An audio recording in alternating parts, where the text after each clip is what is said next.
Hey, this is part 2 of my tour.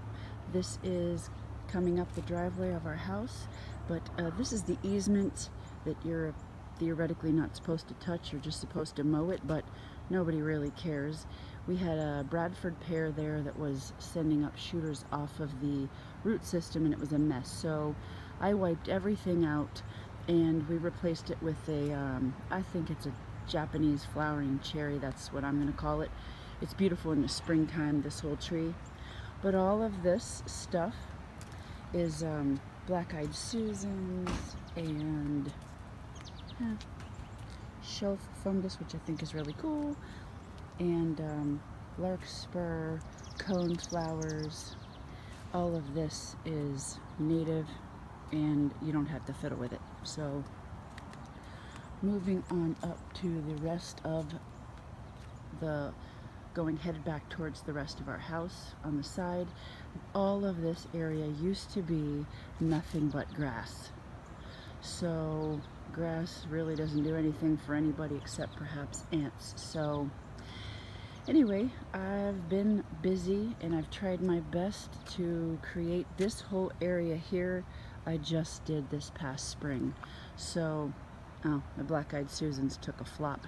Anyway, all of these things come up on their own. I will not have to fiddle with any of this really ever again, except for obviously these are marigolds and those are annual, meaning that they need to be planted every year.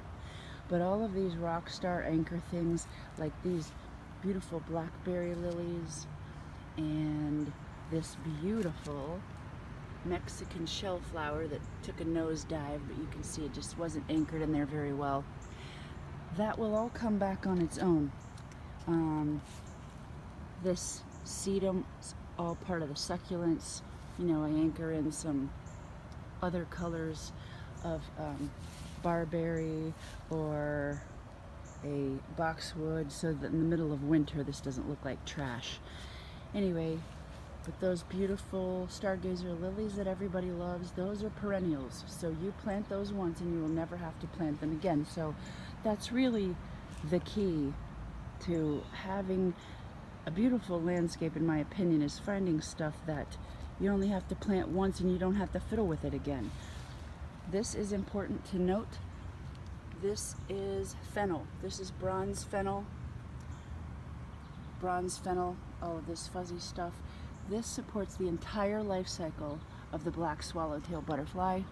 So if you like butterflies, you gotta plant what they need.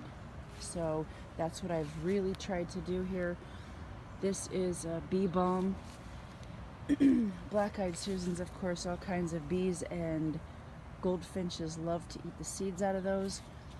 I think that this is a beautiful coneflower, but I have since learned that when you get the fancy varieties of many things, what's been bred out of it is all of the nutrients, I'll say, for local and native wildlife. So, you know, that wasn't my intention, but it's a nice addition and a pop of color, and I have plenty of other coneflower to make up for that one. So as long as you have a good mix of native and non-native, you're okay.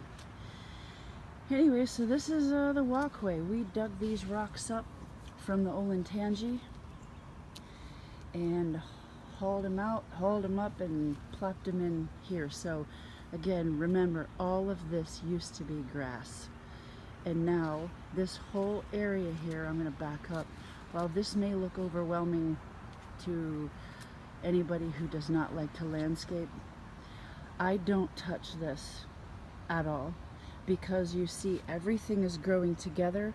Even this open space rarely has a weed, and so that makes me happy, because as much as I love being outside, I don't want to be weeding all the time. So I don't have to buy mulch, which saves me tons of money, and I have lots of native and non-native plants in here. Here in this mess, I see that I have a tomato plant that's going crazy, so I got to get out here today and wrap that up around a pole so it's nice and tidy, because that is the way I like my landscaping, is tidy. So I have lots of baby things in here, but there's a really pretty daylily. This little guy here is going to be one of those droopy, funky evergreens. I don't know how tall it grows. Let's just say 12 feet tall. So it's a baby. We named her Lizzie. Anyway, I forget what kind it is, so we'll just call it Pretty. Anyway, you can just see this guy here, Franklin County Soil and Water, has a plant sale, a native plant sale every year in April, and this guy was a twig. This is a high bush cranberry, and it is native. It attracts pollinators. There are birds that will eat these, but they suck, so it is a last resort food.